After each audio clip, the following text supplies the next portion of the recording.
If you want to master lifting, you have to understand the 3 areas of the nail where you are going to experience lifting. That is going to be at the free edge area, the sidewall, and also the cuticle area. We're going to go ahead and dive into those areas of the nail so that you can understand why you are having lifting. Let's dive in. Let's begin by breaking down this picture of the nail unit, which you can find in my Master Gel Nails book. If you haven't gotten this book yet, what are you waiting for? Go ahead and grab it down in the description box below. This is page 16. When we are looking at the nail, we have various parts. Today, what we want to look at is at the cuticle area. We want to look at the sidewall and then the free edge, because this is where you are going to experience the most lifting. At the sidewall, what is going to cause the lifting is going to be the cuticle. Now, if you are going by the mainstream definition of a cuticle, you're going to think that the cuticle is this part of the nail, right? What we see over here, what we push back and all of that. Well, that could be like the cuticle unit, the cuticle area, but it's not actually legitimately the cuticle. The cuticle is the part between this squiggly line and that dark black line there.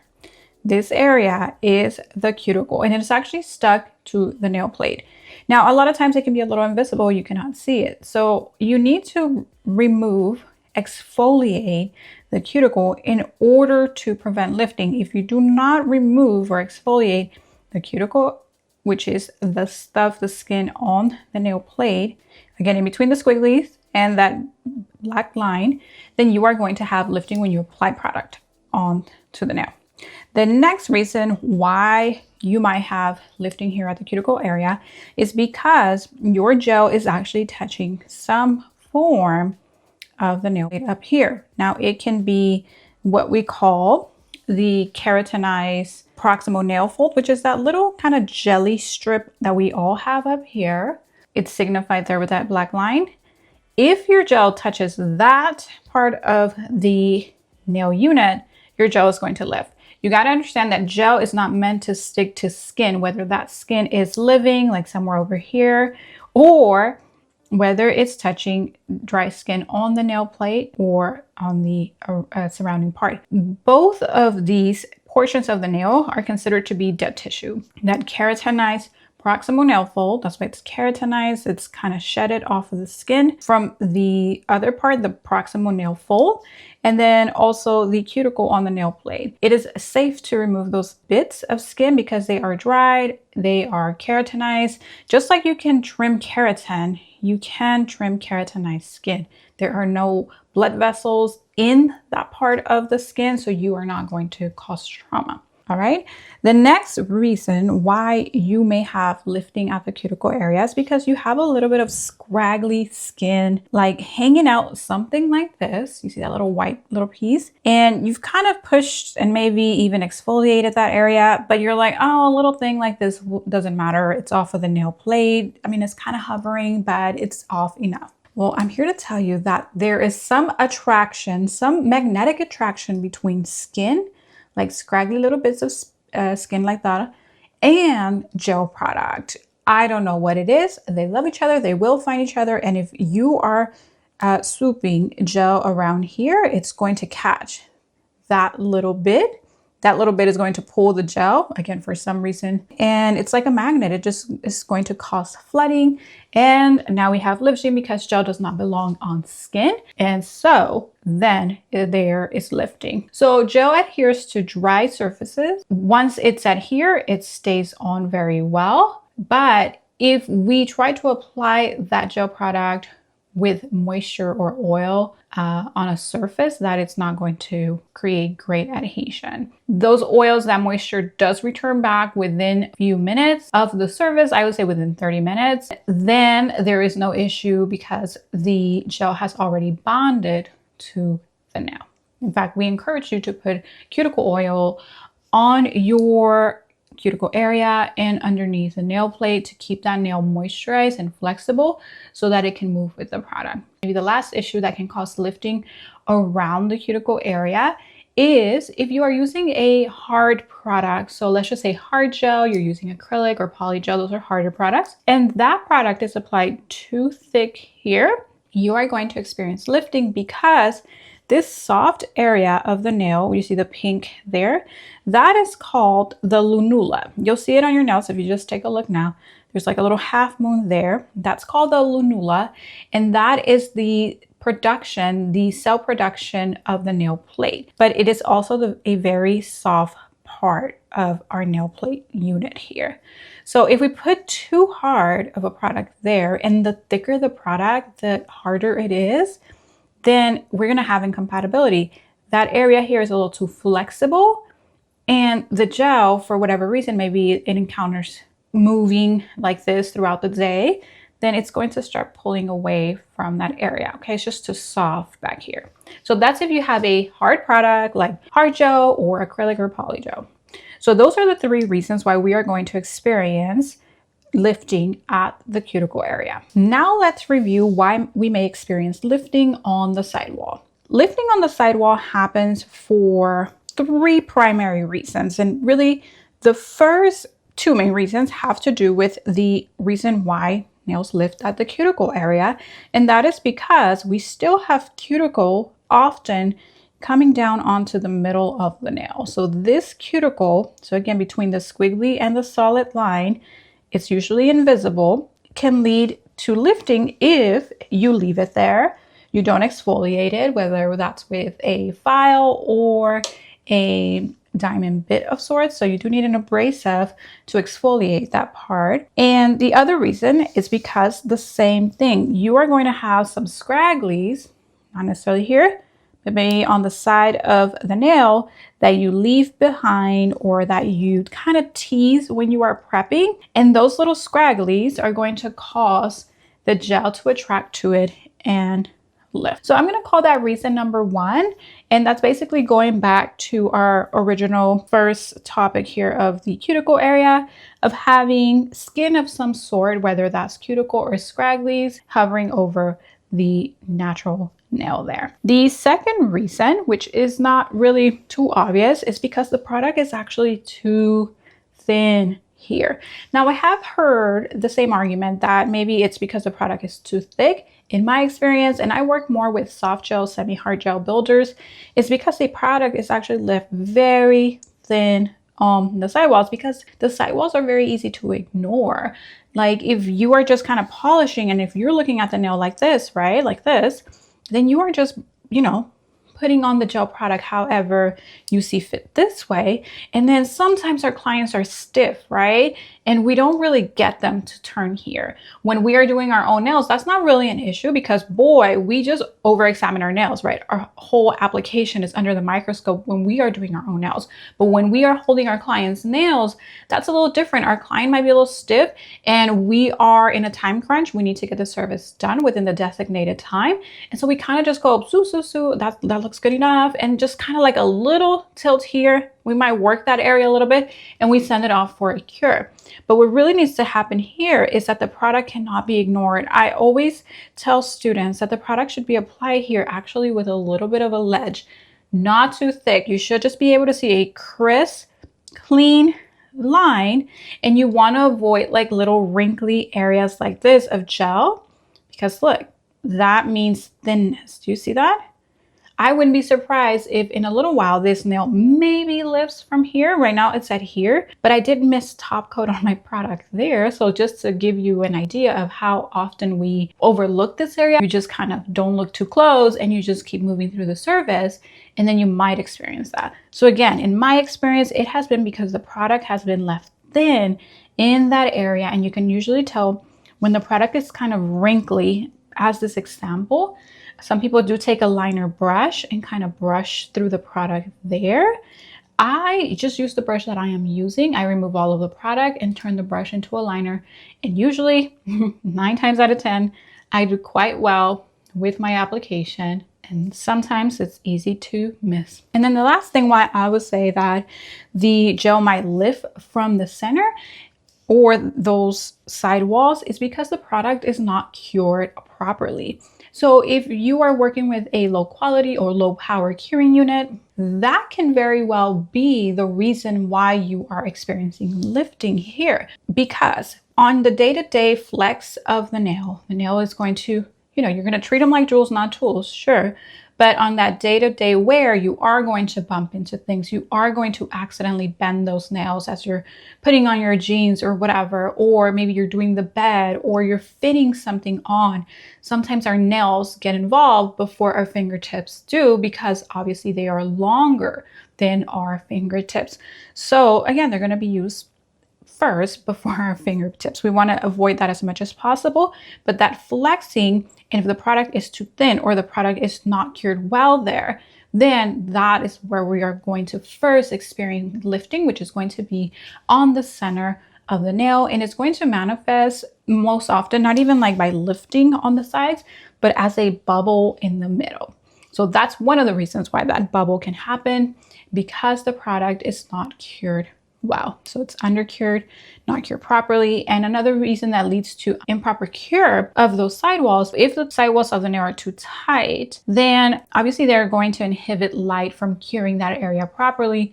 So just make sure that when you are curing a client's hand who has a deep C curve or has tight sidewalls, that you are indeed allowing that client to also cure their nails, not only like 30 seconds at least here, just top to bottom here with the cure, but that they are also kind of shifting their nails this way so that that gel cures properly on the sides if they do indeed have tight sidewalls. So those are the reasons why nails lift on the sidewalls. Now let's go through some of the reasons why you may experience some lifting at the free edge. The reason why you're going to experience a lifting here, and I created a whole video on this last week, so make sure that you watch last week's video and really dive into all of the different culprits why you are going to experience lifting at the free edge. But most of the time, people are going to experience free edge lifting when they've done everything else right, because the free edge is the most mobile area of the nail unit. Impact happens first here on the free edge. Even if you incurred impact here on top of the nail, this is the most flexible because it does not have support underneath anymore, right?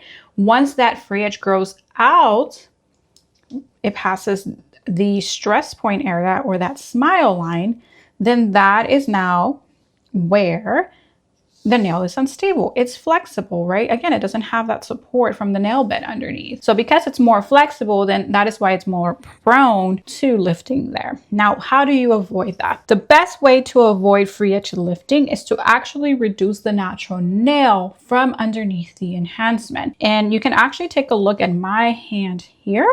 This is actually hard gel right there. And this is my semi-hard builder or soft gel builder. And you can see how much more I've reduced this nail. Now I've reduced this nail more because it is more of a hooked nail, number one, but also because hard gel is obviously harder than my soak off builder gel product. I want the product to do the leading when it comes to impact. But not only that, I don't want there to be a lot of mix match when there is movement. And there is going to be movement, again, because this is the part that comes into contact on the daily.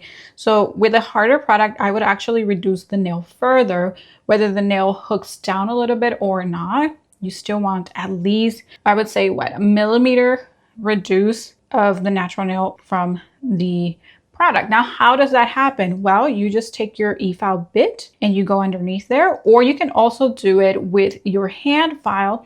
Just keep in mind that with your hand file, you won't be able to really work on square nails. Square nails, they will stop being square if you start filing like this, right? Let's just say this is your file. With all the other shapes, you can shape like this and get underneath there, right? Like the almond, the oval, whatever. Maybe it's round. But if you want square, your file's like this now. So you cannot tuck the natural nail because then they will stop being square. So you have to use an e-file bit for reducing the natural nail off of square nails. This is a lesson that I'm considering adding very soon It's already recorded in my Master Gel Nails course. So if you are interested in the course, make sure you check the description box below. So if you are a visual student and you want a moment of focus, you want to treat yourself to a moment of focus by going through my whole process, my salon process of how to apply long wearing, monthly wearing gel nails, the course is where you want to be at. If you want something a little bit more entry and you just kind of want to learn the information and seeing the visual quite yet in video form is not where you are at now, you can consider grabbing the book. Again, you're going to get it both in physical and digital format, and that link is also down below. And if you're just curious as to what's included in the book, I'll just kind of briefly take you through a little swipe through of the 45 pages of content in there.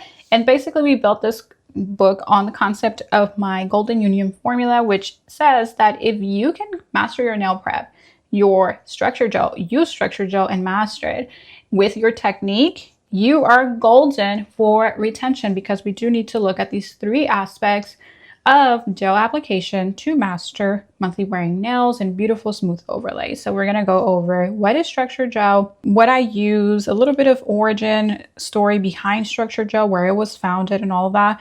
We're going to go over curing and knowing the spectrum of light that we cure at, full debrief of nail prep. Again, here is that page 16.